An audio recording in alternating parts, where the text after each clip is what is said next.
Hello मित्रों, नमः संस्कृताय। मैं आराधना मिश्रा अपने यूट्यूब चैनल संस्कृत आराधना से आप सभी मित्रों का स्वागत करती हूँ। तो फ्रेंड्स, चलिए शुरू करते हैं, जो कि संस्कृत साहित्य का इतिहास है और उसी के अंतर्गत UGC NET, BPSC, MP TET वर्ग और रीट के लिए बहुत ही महत्वपूर्ण प्रश्नोत्तरी और अपने यूपी टीजीटी और पीजीटी के लिए तो अत्यंत महत्वपूर्ण प्रश्नोत्तरी है ये है। तो यहाँ पर देख लीजिए, जो कि मैंने इसने सारे प्रश्नों की यहाँ पर संकलन आपको मिलेगी। रातार्जुनीयम, शिशुपाल वधम, नैषधीय चरितम, प्रतिमा नाटक, स्वप्नवास दत्तम, मुद्रा राक्षस, अभिज्ञान शाकुंतलम, तस्कुमार चरितम, कादम्बरी और पंचतंत्र। तो इतने प्रश्नों की, अब इतने जैसे जितने से ग्रंथ हैं, तीन ही सारे ग्रंथों की प्रश्नोत्तरी यहाँ पर संस्कृत साहित्य के इतिहास के रूप में हम कराने जा रहे हैं, जो कि इसमें सारे प्रश्न सम्मिलित हैं और साथ में व्याख्या भी दी गई है। जो कि ये देखिए, यूजीसी नेट का प्रश्न है, हमेशा पूछा गया है। तो सभी मित्र देखिए और चैनल को सब्सक्राइब कीजिए और वीडियो को लाइक करिए। तो सभी की यहाँ पर कमेंट था कि आप थोड़ा सा प्रश्नोत्तरी करवाइए, जो कि यूजीसी नेट और बीपीएससी के लिए अत्यंत महत्वपूर्ण और साथ में एमपी टेट वर्ग के लिए भी। तो यहाँ पर शुरू करते हैं हम प्रश्नों की श्रृंखला को। इसके पहले मैंने बहुत सारी प्रश्नोत्तरी करा दी है, जो कि संस्कृत का मॉडल पेपर है, जो टीजीटी और पीजीटी के लिए बहुत महत्वपूर्ण है। साथ में जितने भी एग्जाम होते हैं संस्कृत से, सारी प्रश्नोत्तरी बहुत ही महत्वपूर्ण है। तो सभी मित्र वहाँ से प्रैक्टिस सेट के माध्यम से वो प्रश्नोत्तरी भी देख सकते हैं। तो शुरू करते हैं। यहाँ से हमारा आज का पहला प्रश्न है, इसकी व्याख्या भी यहाँ पर दी गई है, तो हम साथ में व्याख्या भी करते चलेंगे। आरोयन ग्रंथस्य लेखकः कः। तो संस्कृत में प्रश्न भी है, बहुत ही अच्छी बात है, जो कि बुक बहुत अच्छी है। तो यहाँ पूछा है आरोयन ग्रंथस्य लेखकः कः। तो यहाँ पर ऑप्शन कौन सा सही हो जाएगा? तो ऑप्शन यहाँ पर दिया भी गया है, उत्तर देखने की आवश्यकता, सिर्फ प्रैक्टिस सेट है, हल करते जाइए और सुनते जाइए। तो बाल गंगाधर तिलकः हो जाएगा, ऑप्शन बी उत्तर सही हो जाएगा, जो कि व्याख्या में है कि आरोयन ग्रंथस्य लेखकः बाल गंगाधर तिलकः महोदयः अस्ति। क्या आरोहण ग्रंथ के लेखक बाल गंगाधर तिलक महोदय हैं? नेक्स्ट है क्वेश्चन आगे। यहाँ देखिए, समीचीन तालिका यहाँ पर चुनना है, इसका चयन करना है। तो यहाँ पर ऑप्शन कौन सा सही हो जाएगा, देखते हैं कि समीचीनाम तालिकाम चिनुत। मेघदूतम किसकी रचना है? यहाँ पर कालिदास हो जाएगा। रत्नावली किसकी रचना है? तो हर्ष की रचना है। बेड़ी संहार किसकी रचना है यहाँ पर? और ये भट्ट नारायण हो जाएगा। और बुद्धचरितम अशोक घोष की रचना है। तो कौन सा ऑप्शन यहाँ हो जाएगा? तो उत्तर सी दिया है, सी उत्तर सही होगा। ऑप्शन 3 होगा कि ए का 3 सही हो जाएगा, और बी का 4 सही हो जाएगा, और सी का 1 सही हो जाएगा, और डी का 2 सही हो जाएगा। तो यहाँ पर सी उत्तर सही हो जाएगा। नेक्स्ट है आगे, यहाँ पर देखिए दिया गई वह व्याख्या भी दी गई है। तो इसमें व्याख्या है कि समीचीन तालिका इस प्रकार है कि मेघदूतम कालिदास, रत्नावली हर्ष, बेड़ी संहार भट्ट नारायण, बुद्धचरितम अशोक घोषः। तो यहाँ पर ऑप्शन सी उत्तर सही होगा। नेक्स्ट है क्वेश्चन आगे। प्रश्न बहुत ही अच्छे हैं, साथ में व्याख्या भी है, तो बहुत ही और अच्छे सुंदरता वाले प्रश्न हो गए हैं। तो यहाँ देखिए कि बुद्धचरिते सिद्धार्थस्य हृदय संवेगत उत्पत्तौ प्रथमं कारणं किं वर्णितम्। तो बुद्धचरिते सिद्धार्थस्य हृदय संवेगोत्पत्तौ प्रथमं कारणं किं वर्णितम्। रुग्णस्य दर्शनम, वृद्धस्य दर्शनम, मृतस्य दर्शनम या उद्यानस्य दर्शनम। तो यहाँ पर किस हृदय के संवेग को प्रथम कारण क्या था? जब सिद्धार्थ जो है बाहर घूमने निकले थे, तो एक वृद्ध और 6 वहां से व्यक्ति को देखा, वृद्धि को, तो वहां दर्शन से उनके हृदय में संवेग उत्पत्त हुआ, प्रथम कारण वहीं से शुरू हुआ। तो यहाँ पर देखिए दिया भी गया है व्याख्या में, बुद्धचरिते सिद्धार्थस्य हृदय संवेग उत्पत्तौ प्रथमं कारणं वृद्धस्य दर्शनम अस्ति। अर्थात बुद्धचरित महाकाव्य में सिद्धार्थ के हृदय में सबसे पहले संवेग की उत्पत्ति का कारण वृद्ध पुरुष का दर्शन है। यह महाकाव्य अश्वघोष विरचित है। नेक्स्ट है क्वेश्चन आगे। 10 कुमार चरिते सुरत मंजरियाः उपाख्यानम अस्ति। तो 10 कुमार चरिते सुरत मंजरियाः उपाख्यानम अस्ति। राजवाहन चरिते अपहार वर्म चरिते पुष्पोद्भव चरते उपहार वर्म च।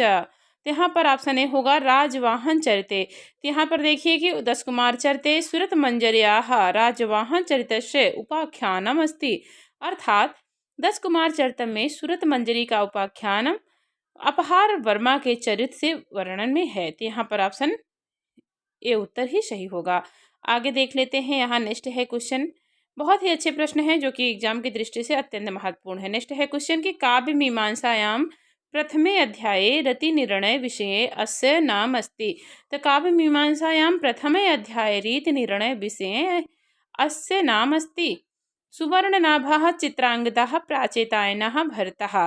तो ऑप्शन ए हो जाएगा, सुवर्णनाभः हो जाएगा, उत्तर ए सही होगा। यहाँ दिया है व्याख्या में, काव्य मीमांसायां प्रथमे अध्याये रीति निर्णय विषये सुवर्णनाभः नाम अस्ति। नेक्स्ट क्वेश्चन आगे है, त्वयि दृष्टि एव तस्या निर्वाति मनोभवज्ये अलितम आलोके हि हिमांशोर्विकसति कुसुमं कुमुदवत्याः अत्र मनसः प्रतिबिंबनम केन सह वर्तते। तो यहाँ पर पूछा है किसके साथ इसका प्रतिबिंब दिखाया गया है। तो यहाँ पर त्वयि दृष्टि एव तस्या निर्वाति मनोभवज् अलितम आलोके हि हिमांशोर विकसति कुसुमं कुमुदवत्याः अत्र मनसाः प्रतिबिंबनम केन सह वर्तते। तो ऑप्शन बी हो जाएगा, कुसुमेन सह वर्तते। बी ऑप्शन सही हो जाएगा। यहाँ भी दिया है वही चीज यहाँ पर दे रखा है। तो आगे नेक्स्ट क्वेश्चन है, राघव विरह ज्वाला संतापित सह्य शैल शिखरेषु शिशिरे सुखम शयानः कपयः कुप्यन्ति पवन तनयाय रसगंगाधरे प्रथमे आनने श्लोकोम अयम उदाहरणम भवति। यूजीसी नेट का प्रश्न है, यहाँ पर देखिए दिया भी गया है कि 2017 में यह प्रश्न पूछा गया है और यूजीसी नेट की 30 अगस्त को एग्जाम भी है। तो सभी यहाँ पर जरूर देखिए कि राघव विरह ज्वाला संतापित सह्य शैल शिखिरेषु शिशिरे सुखम शयानः कपयः कुप्यन्ति पवन तनयाय रसगंगाधरे प्रथमे आनने श्लोको अयम उदाहरणम भवति। तो कौन सा हो जाएगा, उत्तम काव्य उदाहरणम अस्ति, उत्तम काव्य का उदाहरण हो जाएगा। नेक्स्ट है आगे, यहाँ देखिए क्वेश्चन, सुवर्ण पुष्पां पृथ्वीं चिन्वन्ति पुरुषास्त्रयः इत्यादि श्लोकः ध्वन्यालोके प्रथमे उद्यते कस्य उदाहरणं भवति। तो फिर से हम पढ़ते हैं, प्रश्न को 2 बार जरूर रिपीट कर रहे हैं। सुवर्ण पुष्पां पृथ्वीं चिन्वन्ति पुरुषास्त्रयः इत्यादि श्लोकः ध्वन्यालोके प्रथमे उद्योते कस्य उदाहरणं भवति।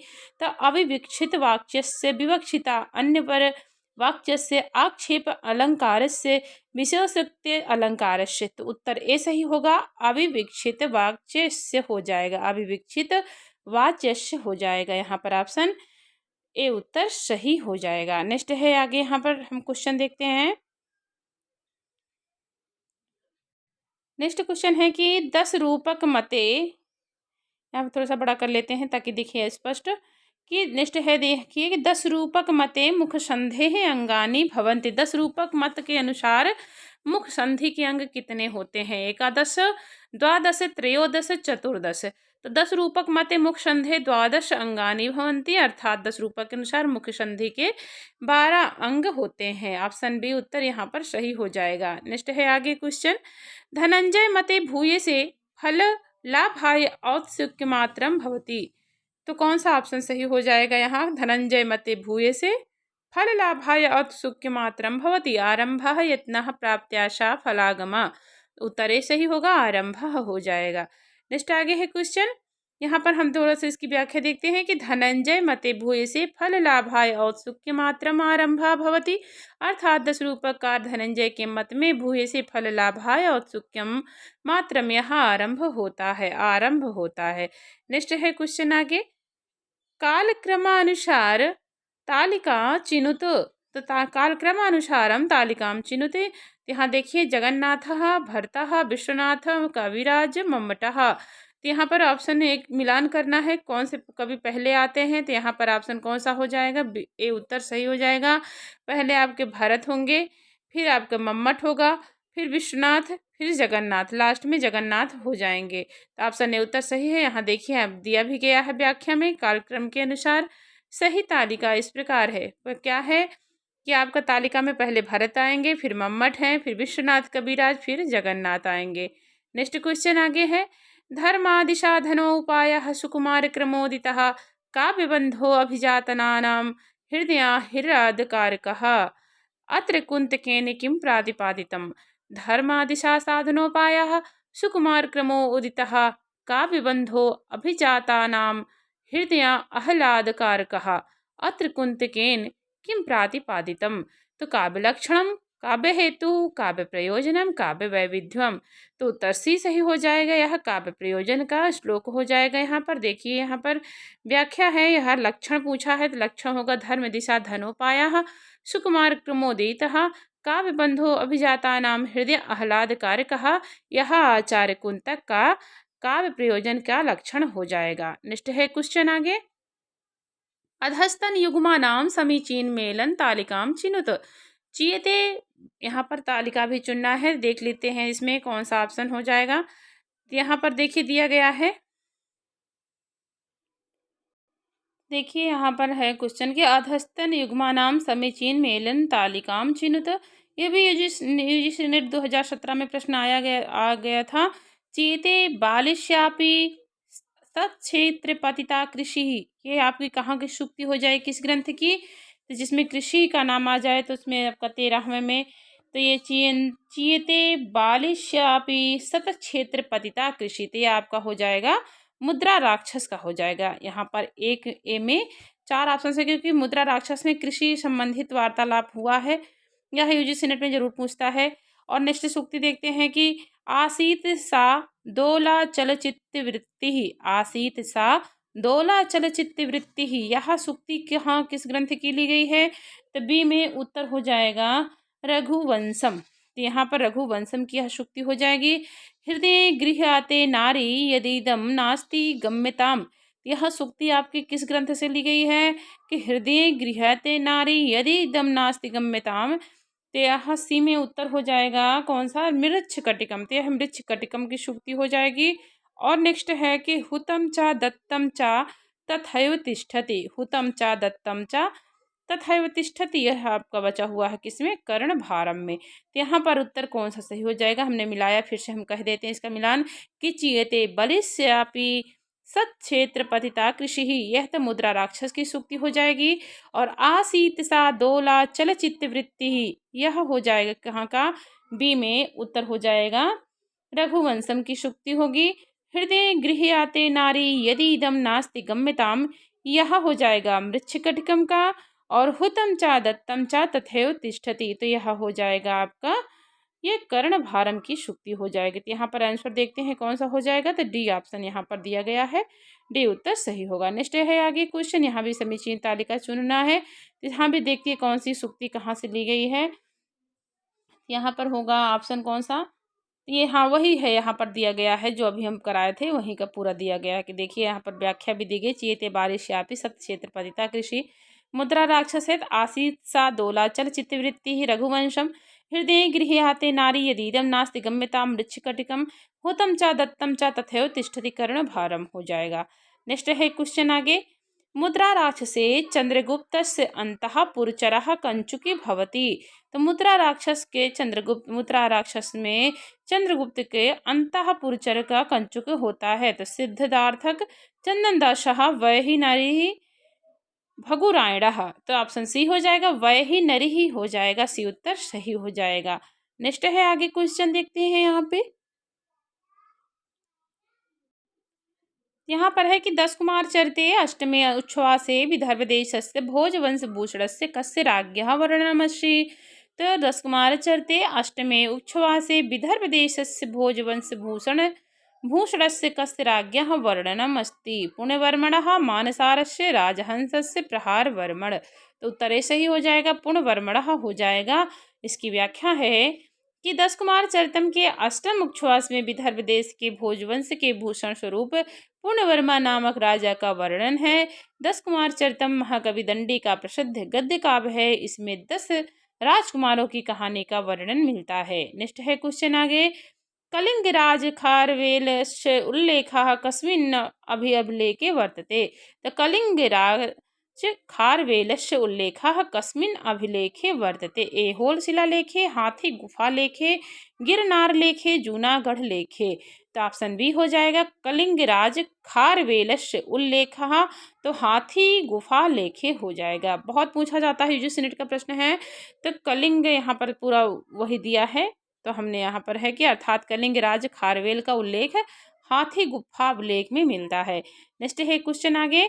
निम्नलिखितेषु कस्यको अभिलेखो यूनानी लिप्याम वर्तते, तो निम्नलिखित में कौन सा अभिलेख यूनानी लिपि में लिखा गया है, समुद्रगुप्तस्य पुलकेशिनः अशोकस्य रुद्रदामनः, तो यहाँ पर सी उत्तर सही हो जाएगा, अशोकस्य हो जाएगा कि निम्नलिखितेषु अशोकस्य अभिलेखो यूनानी लिप्याम वर्तते, अर्थात निम्नलिखित में से अशोक के अभिलेख यूनानी लिपि में हैं।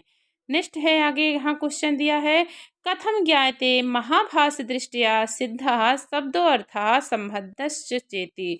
तो कथम ज्ञायते महाभास दृष्टिया सिद्धः शब्दो अर्थः संबद्धश्च चेति।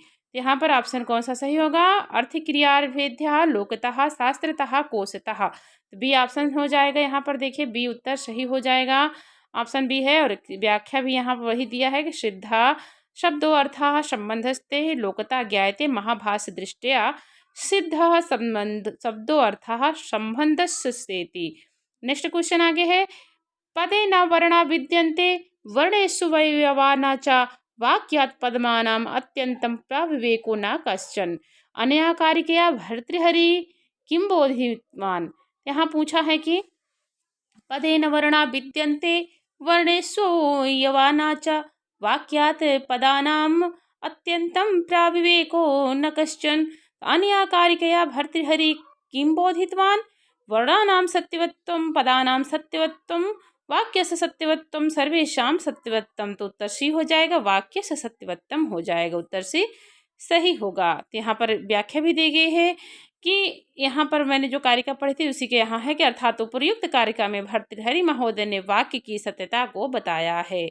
नेक्स्ट क्वेश्चन है आगे देखते हैं आश्रम व्यवस्थायां कः आश्रमः श्रेष्ठो अस्ति। तो आश्रम व्यवस्थायां कः आश्रमः श्रेष्ठो अस्ति? ब्रह्मचर्याश्रमः गृहस्थाश्रमः वानप्रस्थाश्रमः संन्यासाश्रमः। तो ऑप्शन बी हो जाएगा। आश्रम व्यवस्थायां कः आश्रमः तो गृहस्थ आश्रम हो जाएगा। भी उत्तर सही होगा। इसका देखते हैं कि आश्रम व्यवस्थायां गृहस्थ आश्रमः श्रेष्ठ। आश्रम व्यवस्था में गृहस्थ आश्रम श्रेष्ठ होता है। आश्रम व्यवस्था में 4 आश्रम का वर्णन है। तो कौन कौन से हैं 4 आश्रम? ब्रह्मचर्य आश्रम है, गृहस्थ आश्रम है, वानप्रस्थ आश्रम है और संन्यास आश्रम है। तो यहाँ पर इन सभी में गृहस्थ आश्रम को सर्वश्रेष्ठ बताया गया है। नेक्स्ट क्वेश्चन है भारतीय संस्कृत्यो वर्ण व्यवस्थायाः कः आधारो अस्ति। तो भारतीय संस्कृति की वर्ण व्यवस्था का आधार क्या है? विचारः धर्म परंपरा कर्म। तो उत्तर डी हो जाएगा। कर्म हो जाएगा। इसकी व्याख्या है कि भारतीय संस्कृत्यो वर्ण व्यवस्थायाः कर्म आधारो अस्ति। भारतीय संस्कृति में कर्म के आधार पर वर्ण की व्यवस्था की गई है। नेक्स्ट क्वेश्चन आगे है सुबंधु अग्रणी कबीरस्ति। सुबंधु अग्रणी कबीरस्ति श्लेष रचनायाम अनुप्रास रचनायाम विरोधाभास रचनायाम उत्प्रेक्षा रचनायाम। तो ऑप्शन ए हो जाएगा। तो अग्रगणी कवि किस में माने गए? सुबंधु श्लेष में माने गए हैं। श्लेष का तो श्लेष रचनायाम हो जाएगा। उसकी व्याख्या है सुबंधु श्लेष रचनायाम अग्रणी कविरस्ति अर्थात सुबंधु श्लेष रचना में अग्रणी कवि माने जाते हैं। सुबंधु की वासोदत्ता प्रसिद्ध गद्य काव्य है। इसमें श्लेष अलंकार की प्रधानता है। सुबंधु श्लेष कवि कहे जाते हैं। नेक्स्ट है क्वेश्चन आगे देखते हैं। यहाँ पर अश्वघोष रचितम सौंदर्यनंदम महाकाव्यम कतिषु सर्गेषु निबद्धः। तो अश्वघोष रचितम सौंदर्यनंदम महाकाव्यम कतिषु सर्गेषु निबद्धः पंचदशसु अष्टादशसु द्वादशसु एकोनविंशतिषु। तो यहाँ पर उत्तर सही हो जाएगा। अष्टादशसु हो जाएगा। अष्टादशसु मतलब कि देखिए सौंदर्यानंद महाकाव्य जो 18 सर्गों में विभक्त है, जो कि हमारा यह भारत विरचित किरातार्जुनीयम भी 18 सर्गों में विभक्त है। इसको ध्यान रखना पड़ेगा कि अश्वघोष रचित सौंदर्यानंद महाकाव्य 18 सर्गों में विभक्त है। यह महाकाव्य शांत रस प्रधान है तथा इसका नायक बुद्ध का सौतेला भाई नंद तथा नायिका सुंदरी है। इसमें 18 सर्गों में नंद और सुंदरी की कथा वर्णित है। अस्थि भारतीय संस्कृति में यहाँ पर ये हो गया। आगे नेक्स्ट है क्वेश्चन देखते हैं स्वप्नवासो दत्तम नाटके उदयनस्य वीणायाः नाम किम आसीत्। तो स्वप्नवासो दत्तम नाटक के उदयन की वीणा का नाम क्या था? स्वरवती, भास्वती, घोषवती, पद्मावती। तो उत्तर सी हो जाएगा। घोषवती नाम था पूरा। इसकी व्याख्या क्या है देखते हैं कि स्वप्नवासो दत्तम नाटक में उदयन की वीणा का नाम घोषवती है। स्वप्नवासो दत्तम भास का 6 अंकों का सर्वोत्कृष्ट नाटक है। इसमें राजा उदयन एवं वासोदत्ता की प्रणय गाथा का वर्णन है। नारद की बीड़ा का नाम महती तथा सरस्वती की बीड़ा का नाम कच्छपी है। और अगर यहाँ पूछते हैं कि उदयन की बीड़ा का नाम क्या है तो घोषवती हो जाएगा। नेक्स्ट क्वेश्चन आगे है निम्नांकितासु रचनासु श्री शिवसागर त्रिपाठिनः रचना अस्ति। तो निम्नलिखित में कौन सी रचना शिवसागर त्रिपाठी की है? न हि भोज समो नृपः सत्यमेव जयते प्राणाहुति बांग्लादेश विजयः। तो यहाँ पर ऑप्शन सी हो जाएगा, प्राणाहुति ही हो जाएगा। निम्नांकितासु रचनासु श्री शिवसागर त्रिपाठिनः प्राणाहुति ही अस्ति, अर्थात निम्न रचनाओं में से श्री शिवसागर त्रिपाठी की रचना प्राणाहुति हो जाएगी। नेक्स्ट आगे है क्वेश्चन, भरतनाट्यशास्त्रम कतिषु अध्यायेषु विभक्तम अस्ति? 38, 39, 44, 37। तो उत्तर डी हो जाएगा, 37 हो जाएगा। इसकी व्याख्या है, भरतनाट्यशास्त्रम 37 अध्यायेषु विभक्तम अस्ति, अर्थात भरत का नाट्यशास्त्र 36 अध्यायों में विभक्त है। भरत के नाट्यशास्त्र में नाटक के सभी अवयवों का विस्तार से वर्णन किया गया है। आगे है नेक्स्ट क्वेश्चन है, निम्नांकितासु रचनासु श्री शिवसागर त्रिपाठिनः रचना अस्ति। ये अभी मैं बता ही दिया था कि ये प्राणाहुति है। और यहाँ तक मैं प्रश्नोत्तरी करा रही मित्रों, जो कि बहुत ही महत्वपूर्ण है, और जो यूजीसी नेट और आरपीएससी एमपी टेट वर्ग जितने भी एग्जाम हो रहे हैं और बीपीएससी और टीजीटी प्लस पीजीटी के लिए बहुत ही महत्वपूर्ण प्रश्नोत्तरी है। तो सभी मित्र देखिए, और जो मित्र चैनल को सब्सक्राइब नहीं किए हैं तो सब्सक्राइब ही जरूर कीजिए। ऐसे ही प्रश्न आपको रोजाना मिलेंगे, तो सब चैनल से जुड़िए जरूर, और वीडियो को लाइक करिए। वीडियो अच्छा लगे तो कमेंट भी करिए। तो पढ़ते रहिए मित्रों, आपका दिन शुभ और मंगलमय हो, इसी कामना के साथ मित्रों, नमः संस्कृताय।